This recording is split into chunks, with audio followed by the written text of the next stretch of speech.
Hi, everyone. Thank you so much for coming to my talk. Today, I'm going to be talking about Clarion, and this is joint work with Dan Bonet.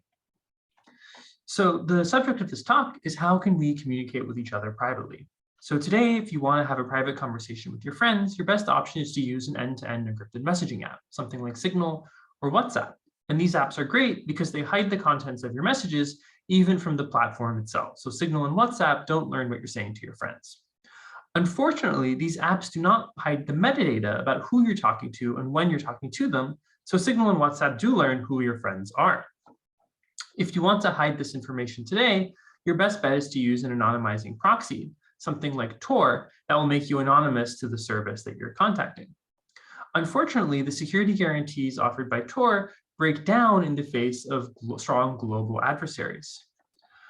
This leaves a gap between the anonymity tools that are available today and what we might ideally want in practice, and has motivated a number of works on metadata-hiding communication systems with strong cryptographic privacy.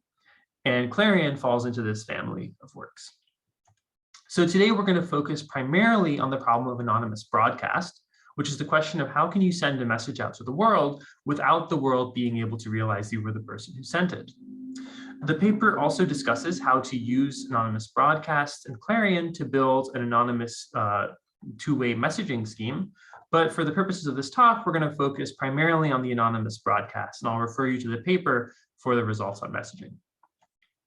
I want to remind you that kind of the classic solution for anonymous broadcast is to use something like Chom's mixnets, where users will send a bunch of messages to a chain of servers, and each server will take turns shuffling a message before broadcasting, shuffling the messages before broadcasting the results out to the world.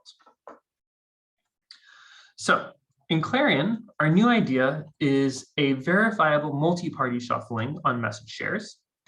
And what I mean by this is that in a classical mixnet setting, if you want to have the servers prove that they've honestly shuffled their messages, you would need 3 shuffles, and each shuffle would be accompanied by a zero-knowledge proof that the shuffle was verifiable, that it was conducted honestly. Instead, in Clarion, we're going to move from 3 shuffles and 3 verifications to 1 distributed shuffle, where the client sends shares of their messages to different servers, and the servers cooperate to shuffle the messages in a way that no server learns the permutation that was ultimately applied to the shares. And then after shuffling, the servers can merge the shares to get the outputs that can no longer be linked to the messages that were sent by the clients. When you're doing 1 distributed shuffle, you can intuitively do 1 distributed verification, and this process should be better than the 3 shuffle, 3 verification baseline. The advantages here are you only need to shuffle once, and there's naturally a reduced attack surface because servers can't do things like drop messages when every server already has a share of each message. So a tool that we're going to be using is the Secret Shared Shuffle, which was published in AsiaCrypt 2020 by Melissa Chase, Esha Ghosh, and Oksana Poburinaya. And the Secret Shared Shuffle was a technique for 2 semi-honest servers to have vectors of secret shared data, many secret shared messages from different users, and to shuffle these vectors in a way that doesn't compromise the secret sharing. Their approach used a number of oblivious transfers to kind of do these shuffles and reshare the messages so the servers don't learn the shuffles. Our contributions in Clarion build on top of the Secret Shared Shuffle. We start by transforming their 2-party protocol into a 3-party protocol, where instead of requiring oblivious transfers, the 3rd party does the work that the oblivious transfers were previously doing. This means we move from a 1 out of 2 trust setting to a 1 out of 3 trust setting, but in exchange, we no longer need to make we no longer need to do heavy-duty cryptographic operations, and the protocol becomes significantly more lightweight. Next, we show how by introducing a preprocessing phase, we can generalize the 3-party protocol to an arbitrary number of k-parties. And while you could do this in prior work by kind of naively having the shuffling happen pairwise between servers, that would result in a complexity k² for k servers. And we have a technique to reduce the complexity from k² to being linear in the number of servers. Finally, we show how to add security against malicious servers. Now, unfortunately, there won't be time for me to cover all of these contributions in the talk today, so I'll refer you to the paper for the results relating to the improvements on the secret shared shuffle itself, and I'll spend the rest of the talk talking about how to achieve security against malicious servers. So, the problem with malicious security is that if we're doing just a semi-honest shuffling, there's of course no integrity for the messages, and the servers that are doing the shuffling could take advantage of this to compromise anonymity. So a server can undetectably tamper with any message. And because we've moved from the kind of conventional servers take turns shuffling messages setting to one where the servers are running a more elaborate protocol that involves them cooperatively shuffling secret shared messages, if we wanted to do a verifiable version of this shuffle, the zero-knowledge proof of honest shuffling would now be even more expensive than if it were just a proof on individual servers shuffling their messages. So by moving to the secret shared setting, we've actually made a zero-knowledge proof approach even more expensive than it would have been before. Fortunately, our solution is that we can actually provide the integrity, we can actually show the integrity of the shuffle without an expensive proof when we're in the secret shared setting. And the main idea here is that we're going to get help from the users by having them enforce a special message structure in the messages that they send, so that if the messages kind of check out throughout the shuffling process, at the end we can be confident that the servers did not tamper with the messages. So what is this going to look like? Here we have a schematic of the scheme using the semi-honest shuffle as a kind of opaque box. So we have a bunch of users who send shares of their messages to the servers. The servers conduct the secret shared shuffle, the semi-honest shuffle protocol, and then they were going to commit to their shares and reveal them so that the world can see the merged messages. Now, if you want to add some kind of security against malicious behavior, a good first step might be to put in some integrity protections. So as our first attempt, let's have the client include a one-time MAC and key with each message. So now when a client sends a message into the system, it sends not only the message, but it also sends shares of a one-time MAC key, as well as a MAC using that key to MAC the message. Now what the servers will still do the semi-honest shuffle, they'll still commit and reveal their shares to merge them, and then we can check the MACs on all of the messages. So if a message has been corrupted, we can simply drop the bad messages. This will help us detect compromise of message contents, but it's still vulnerable to an attack by a malicious server who can de-anonymize users. So what the attack looks like is, suppose that the server wants to identify if a particular user, identify the message of a particular user that goes through the shuffle. What the server will do is it will flip a bit in the component of the secret share it receives that corresponds to the MAC. And when that message comes out of the shuffle, the MAC verification is going to fail because the tag has been tampered with. But now the server sees the message whose MAC verification fails, and it knows that this is the message that it must have tampered with, so it can trace back the message to its sender, which breaks the security of the shuffle. So if we want to get around this attack, our next step is going to be to do MAC verification before the servers merge their shares. So now, in addition to checking the MACs after the messages are revealed, we add a blind MAC verification step that occurs before the servers merge their shares. So in general, this would require the servers to do a multi-party computation that checks the MACs before they merge their shares. And if any of the MACs fail, then the servers can abort the protocol because they suspect foul play on the part of one of the servers. In general, this could be expensive. We'll see how to make this fast soon.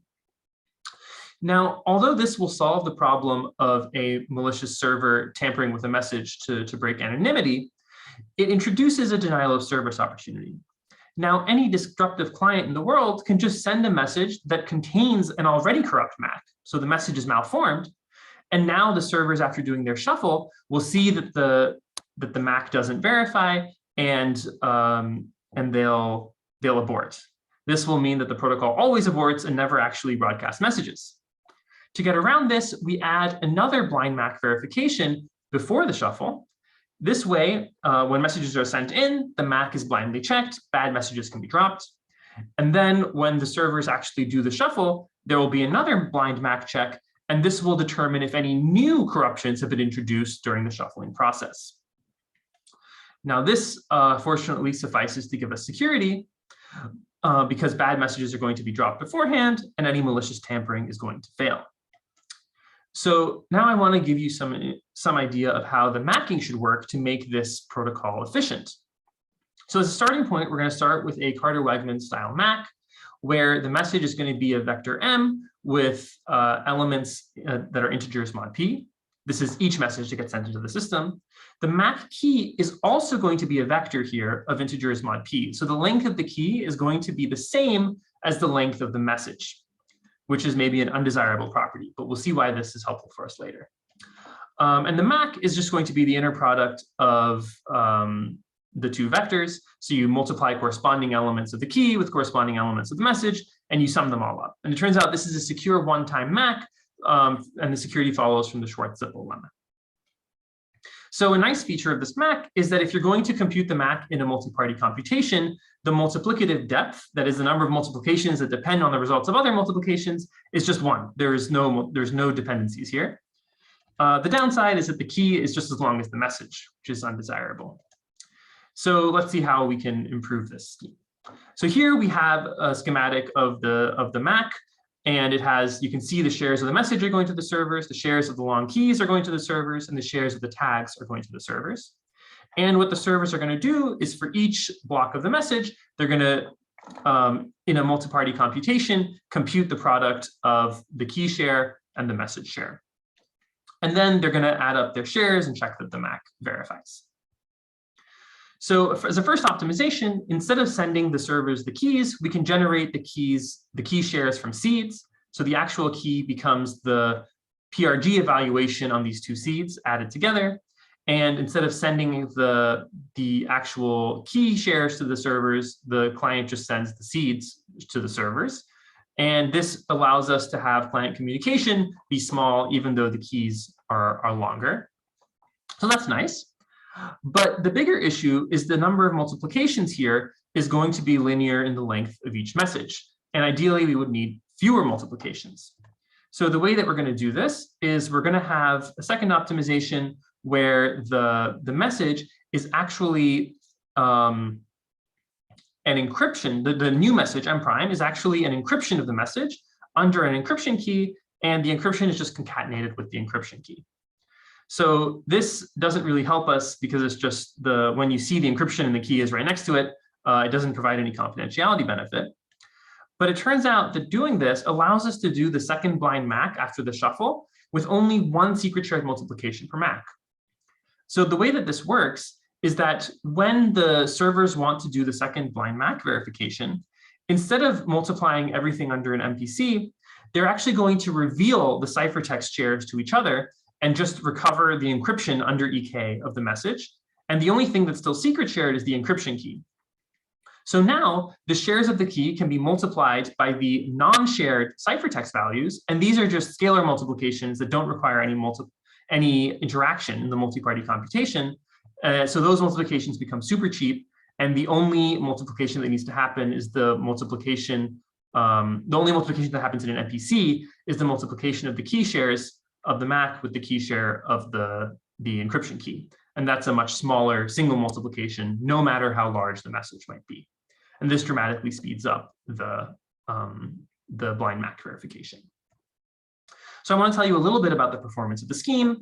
This is comparing to an optimized shuffle that was used in the Stadium system on 1 million messages. And you can see that for a 3-server scheme, we're getting, for short messages, we get an order of magnitude improvement. For slightly longer messages, we get about a 3x improvement. And you get, for the K-server scheme, you get a 3x improvement. And kind of the improvement gets better and better as the number of servers go up. And although I didn't talk about the messaging performance, I want to tell you a little bit about the speed up compared to prior work in the messaging space. And here we're getting about an order of magnitude improvement in the time to compute the shuffles compared to messaging schemes. So since I'm running out of time, I want to wrap up. So just to summarize our contributions, the paper introduces a new 1 out of 3 server anonymous broadcast scheme, a K-1 out of K server anonymous broadcast scheme that takes advantage of some preprocessing, and a 1 out of 3 server anonymous messaging scheme. And the talk today focused on the how to get malicious security, but the paper also has all of the secret shared shuffling ideas as well. Thank you so much for listening, and feel free to send me an email if you have any questions.